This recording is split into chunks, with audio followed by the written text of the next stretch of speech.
So you have that luxury. Pop flashes back onto the site as Dotto now going to try and hold the line with his Glock, and he's going to fall down to Shush. Roger next to go down, and it's all on Asilian. 1-on-3, USP in hand, at least has a kit, but no grenades. First kill goes his way in this confrontation. Saw is sent reeling. The bomb down to about a third of the timer. It's looking so unlikely that Asilian can get this one done, but the second headshot is forthcoming, and he's not far off the third, but the timer is not going to be favoring him, and HAVU will convert the bomb plant and get the first round on the board in this best of 3. Yeah, this was actually the pick of HAVU. And Acor and Shush, 2-on-3. Slowy perched in position, but comes out second best in that trade. Shush will get the upper hand. There's the drive by Tech9. Acor, 1-on-2. 17 seconds at his disposal. Headshot with the M4. And now it's going to be a rough take for Hoodie, who comes out into the open. He knew he had to play aggressive with the bomb drop down.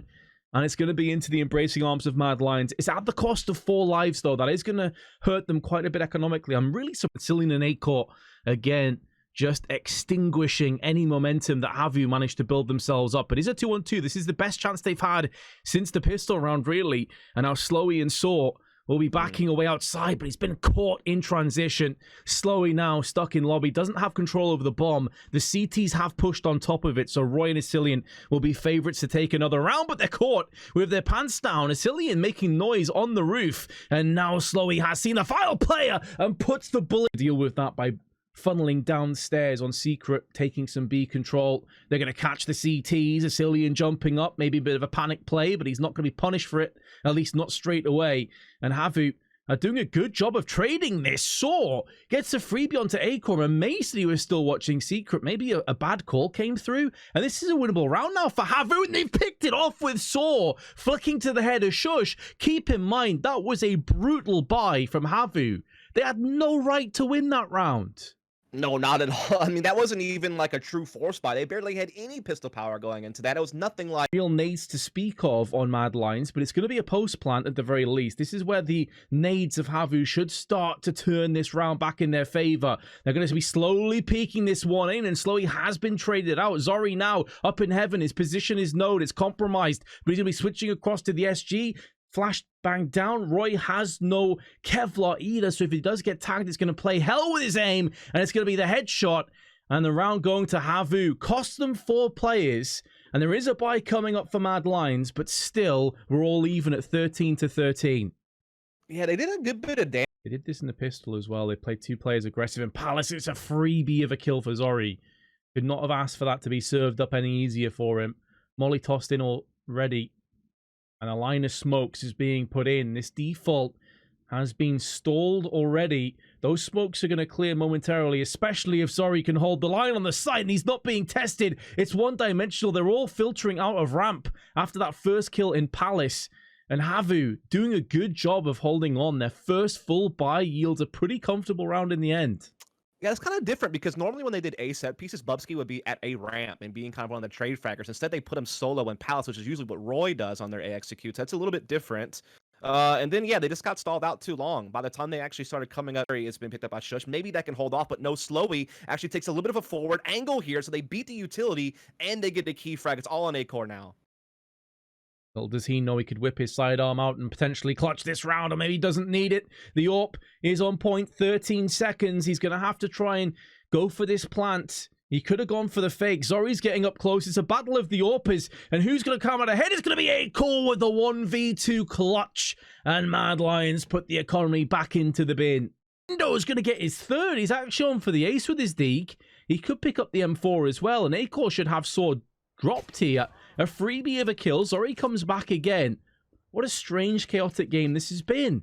The teams that have the worst buy typically are coming out ahead, or at least making these rounds super close. Yeah, a lot of time on the clock. Unfortunately, the bomb is down over towards Palace, so Shush doesn't really have the opportunity to be really creative. He has to reel back around their T-spawn to grab this, and Zori is actually going to push, and it could have come down to timing. He might not indeed catch him, but he does hear it, so Zori should be able to back off and safely collect this frag and win the round. Should being the key word. There is that chance still for Shush to pull off a crazy shot. He hasn't fully committed to this either because he knows that insta rewrap could be a possibility. But This has got to be a kill. And he does get it just for a moment now when he missed the first few bullets. I think his heart probably skipped a beat, but the headshot was fourth. Scratching my head at that play, but it's going to be an all-out brawl on the A site. Shush with the first and second. Spins around for 2 headshots. Hoodie, in the meanwhile, is at least going to keep Mad Lions honest and try and get across to the site. He's picked up 2 as well. And Zori's gone in for a third. Shush now at the back of the site with a third and a fourth. He's on for the ace and he's dropped the bomb. Zori is going to have to try and clutch this 1v2. What a performance from Shush. What could be one of the final nails being put into the coffin if he can take this round. And there's the ace from Shush.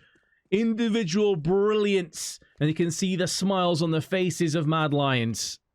Yeah, if I'm Zori there, I'm not pushing the guy that already has 4 kills in the round. I'm probably not running into that guy. I mean, he just ran out there. I guess he had to do something, right? It's 1v2. You don't have a smoke. You can't safe plant. You have to take something. But running into a guy who's that hot throughout the round, a tough decision to make, and it certainly cost him. And again, Shush is that one name on this team that, again, doesn't get touted. Down to 60. Molotov going to greet him as well. He has to come out in position. Actually, just smokes himself off instead. And allows Bubsky to take the aggression in his place.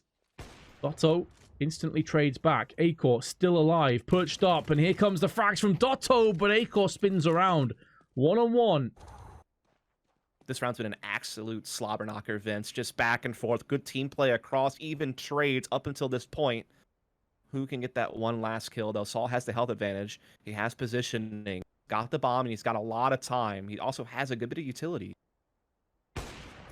This shot gives him the intel that he needs. He decides to back out of there. Not a bad idea. You're going to force Acor to either gamble and stay as ground A and think that you're going to double back, or you're going to force him to scramble to the opposite side. Acor hedges his bets at the A side. He even goes up into Palace, so he is firmly committed to the side of the map, which gives all the time for Saul to make his way over. Nice little smoke grenade there. That means that he can get up cat without being spotted. I like the attention to detail. It wasn't required as Acor is still just locked in the Palace, and he's going to save. You'd have to imagine when he hears his bomb go down the opposite side of the map.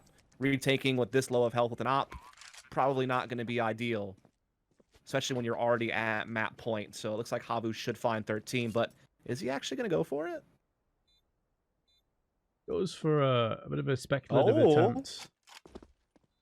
Fast aggression, through on short. SG's been picked up. Acor smoke onto the site. They do have the economy to afford a buy in the next round regardless of what happens here for Acor. Maybe that's why he's given the freedom to go for this. But time is dwindling away.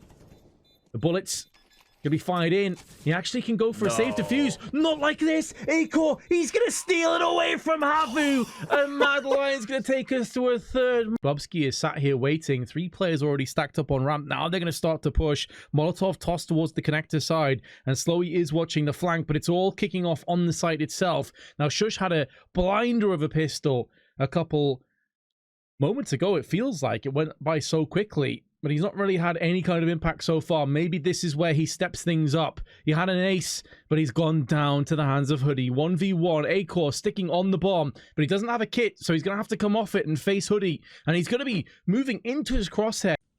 Another double stack. It's the bait and switch, but it's missed. The AWP shot missed, and then the follow-up damage did, but it's actually a triple setup. Shush now comes through with a triple kill. And HAVU in trouble again. This would be 4 rounds on the bounce for Mad Lions. Unless Dotto can try and fend them off. And Hoodie gets traded. It is at the cost of 3 lives, but now that's 4 rounds in a row and Mad Lions starting to hit a solid patch of form. That was a really great setup in the aggressive inner hall stance. Like, just, you know, Shush being able to take this timing here, really well done. There was so much behind that. Even Roy was flanking ladder as well, you could see in the background. So they really had everything covered. Meanwhile, 3v3 in Counter-Strike world, yeah. 12 seconds, by the way, Mad Lions. If you want to push on the site anytime, let us know. Asilian has burnt Dotto. This is where they'd be able to deny the bomb plant, or perhaps not. Perhaps this round is doable after all for the Danes. Zori stuck at the back of the site, gonna get flashed, gonna get peeked momentarily.